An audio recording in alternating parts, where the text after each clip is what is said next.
type pour réaliser donc le piège à frelons consiste surtout en fait à avoir un accès en fait par le bas où le frelon va pouvoir rentrer avec deux cônes et il va vouloir aller effectivement récupérer la part en bas et après s'échapper. Pour s'échapper, il va essayer de passer dans la partie haute. Et donc dans la partie haute, il y a donc une grille à rennes qui va l'empêcher de s'échapper, mais par contre tous les autres insectes pourront partir.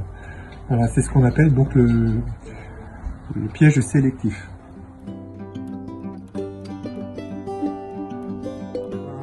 Découper la grille, alors on peut le découper à la scie cloche, mais on peut le découper simplement avec une pince ou un cutter, et après on pourra toujours la coller.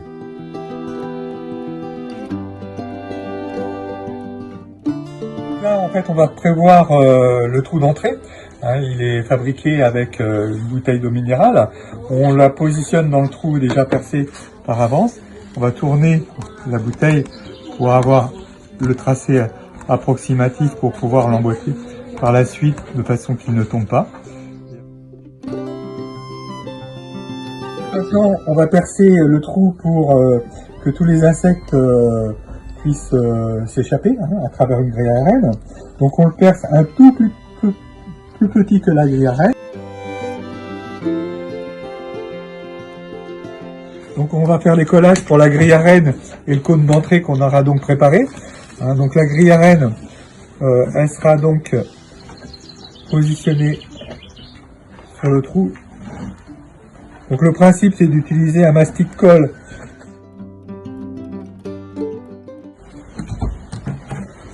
On positionne directement comme ça, en appuyant. On fait la même chose pour le trou d'entrée. Donc on va positionner un petit peu de silicone. On n'est pas obligé d'avoir un jointement très précis. On prend notre cône et on l'applique. Voilà. Et on n'a plus qu'à laisser sécher.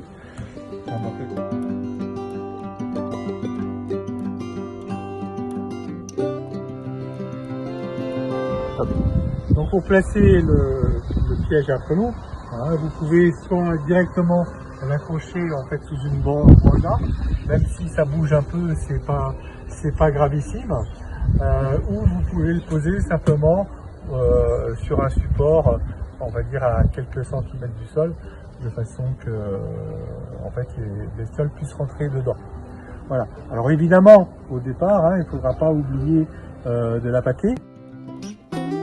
Donc pour l'appâter, vous avez plusieurs solutions. Celle qui est bien connue, qui correspond à faire un tiers de bière, un tiers de sirop de grenadine et un tiers de vin blanc.